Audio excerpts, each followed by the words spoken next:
मिंथूर ते नागभीड शेतकरी जनाक्रोश मोर्चात वेगवेगळ्या जात, पंथ, धर्म व पक्षातील शेतकरी व दिव्यांग बांधव झाले सामील। शेतकऱ्यांच्या विविध प्रलंबित व ज्वलंत मागण्यांसाठी चलो मिंथूर ते नागभीड या पायदळ शेतकरी जनाक्रोश मोर्चाचे आयोजन करण्यात आले। हा मोर्चा शेतकरी जनाक्रोश मोर्चा समन्वय समितीच्या वतीने आज शनिवार दिनांक 3 जानेवारी 2026 रोजी दुपारी 1 वाजता मिंथूर येथून निघाला व नागभीड शहरातून जाऊन तहसीलदार यांच्याकडे निवेदन देण्यात आले। या जनाक्रोश मोर्चाचे नेतृत्व शेतकरी नेते बच्चूभाऊ कडू माजी मंत्री यांनी केले असून शेतकऱ्यांवर होणाऱ्या अन्यायाविरोधात सरकारला जागे करण्यासाठी हा लढा काढण्यात आला। फडणवीस साहेब सावकारशाही थांबवा, शेतकरी वाचवा असा ठाम इशारा या मोर्चातून देण्यात आला।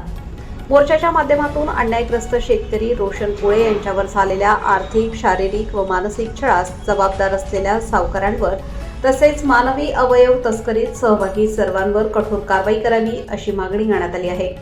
तसेच रोशन कोळे यांना शासकीय नोकरी देण्यात यावी, शेतकऱ्यांची सरसकट कर्जमाफी करावी, शेतकऱ्यांना पेन्शन योजना लागू करावी, हमीभाव व स्वामीनाथन आयोगाच्या शिफारशी अंमलात आणाव्यात, तसेच गोसेखुर्द धरणाचे पाणी उन्हाळी धान पिकासाठी तातडीने उपलब्ध करून द्यावे, धान उत्पादक शेतकऱ्यांना बोनस देण्यात यावा व धान उत्पादक शेतकऱ्यांना 24 तास विद्युत पुरवठा देण्यात यावा या प्रमुख मागण्या मांडण्यात आल्या आहेत। या सर्व मागण्यांसाठी शेतकरी, शेतमजूर, कष्टकरी, कामगार, दिव्यांग व बेरोजगार, वेगवेगळ्या जात, धर्म, पंथ व पक्षाचे लोक मोठ्या संख्येने सहभागी झाले होते।